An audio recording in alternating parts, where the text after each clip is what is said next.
मैं डॉक्टर तलहा साल, विभाग अध्यक्ष एवं सह प्राध्यापक, गवर्नमेंट मेडिकल कॉलेज सागर में चेस्ट विभाग में पदस्थ हूँ।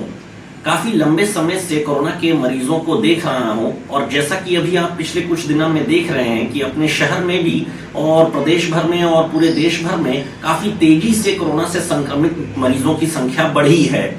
ये जो कोरोना से संक्रमित मरीजों की संख्या इतनी तेजी से बढ़ते चली जा रही है, ये नया वेरिएंट ओमिक्रॉन भी हो सकता है या पुराना जो पहले से डेल्टा वेरिएंट था वो भी हो सकता है, पर इस बारे में अभी फिलहाल कोई पुष्टि नहीं है। लेकिन इस बारे में ये बात तो है ही कि काफी तेजी से कोरोना से संक्रमित मरीजों की संख्या बढ़ते चली गई है। ये जो कोरोना से संक्रमित मरीजों की संख्या जो अभी बढ़ी है, इनमें ज्यादातर जो लक्षण देखने को मिल रहे हैं वो तेज बुखार, सर्दी, शरीर का अत्यधिक टूटना और सूखी खांसी रहना देखा जा रहा है।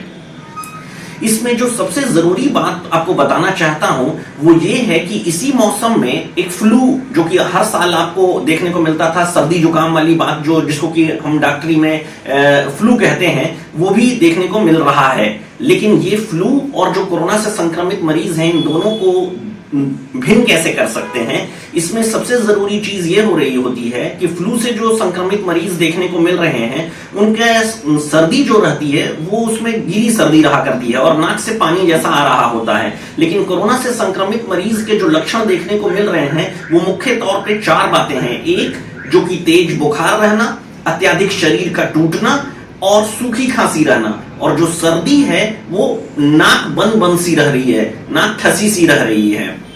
तो ये चार लक्षण जो है, अगर आप में से किसी को भी अगर हो या आपके परिवार में से किसी जन को भी हो तो जरूर से जरूर नजदीकी स्वास्थ्य केंद्र में और अपने डॉक्टर साहब को जरूर से दिखलाएं और कोरोना की जांच जरूर से कराएं। कोरोना की जांच कराने से बचने की कोशिश ना करें, क्योंकि ऐसा करने से क्या हो रहा होता है कि आपका ये संक्रमण जो है दूसरे और आपके परिवारजन को और आपके नजदीकी दूसरे लोगों को फैल रहा होता है। सो कोशिश करें कि अगर आपको ऐसे लक्षण मिल रहे हो तो खुद को आइसोलेट करें, अपने नजदीकी स्वास्थ्य केंद्र में जरूर से अपने डॉक्टर साहब को दिखलाएं और जांच कराने के लिए जैसा डॉक्टर साहब आपको सलाह दें वैसी जरूर से उनकी बात को पूरा करें। ये बेहद जरूरी चीज हो रही होती है। इसके साथ ही साथ आपको बड़ी जिम्मेदारी से बताना चाह रहा हूं कि अभी फिलहाल संक्रमण का दर काफी तेजी से बढ़ रहा है, लेकिन अस्पताल में ऐसे मरीज भर्ती नहीं हो रहे हैं जो कि काफी गंभीर अवस्था में हो।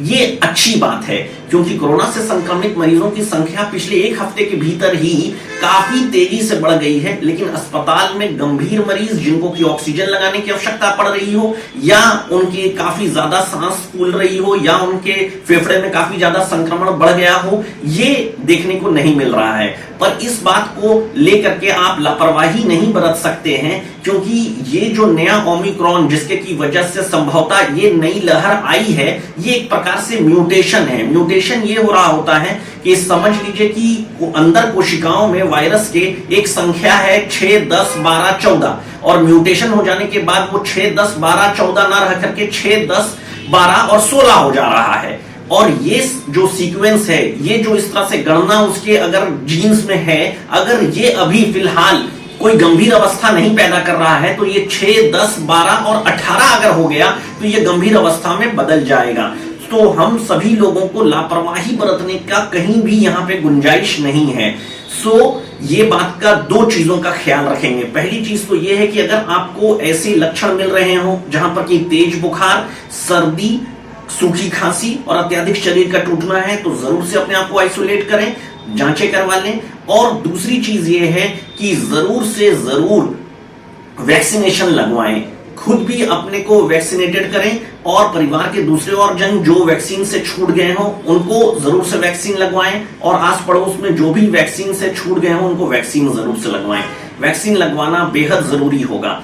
अभी फिलहाल के लिए जो इस तरह का संक्रमण जब भी अगर हो रहा हो और जो अगर इस तरह के लक्षण अगर आपको देखने को मिल रहे हो, उसके लिए जो दवाइयां लेने की जरूरत हो रही होती है वो मुख्य तौर पे 4 दवाइयां हो रही होती हैं। एक एजिथ्रोमाइसिन हो रहा होता है जो 500 mg का, जो कि एडल्ट जो हो रहे होते हैं उनके लिए 500 mg की एक गोली 5 दिन के लिए लेने की आवश्यकता हो रही होती है। दूसरा कि कालपोल की गोली आवश्यकता अनुसार लेने की जरूरत हो रही होती है सुबह शाम या आवश्यकता अनुसार जैसा भी हो। और तीसरी चीज हो रही होती है, एक खांसी की शीशी लेने की जरूरत होगी अगर खांसी है तो। इसके अलावा और बहुत ज्यादा दवाइयां लेने की फिलहाल कोई आवश्यकता नहीं है। और शासन ने जैसा कि गाइडलाइन होम आइसोलेशन का 7 दिन का दिया है, उसे जरूर से मानने की कोशिश करें। दूसरी चीज यह है कि जरूर से मास्क लगाएं और आप इस बात का ख्याल रखें कि 2 गज की दूरी और कहीं भी भीड़ वाली जगह में जाने से बचें और नियमित तौर पे हाथ धोएं। धन्यवाद।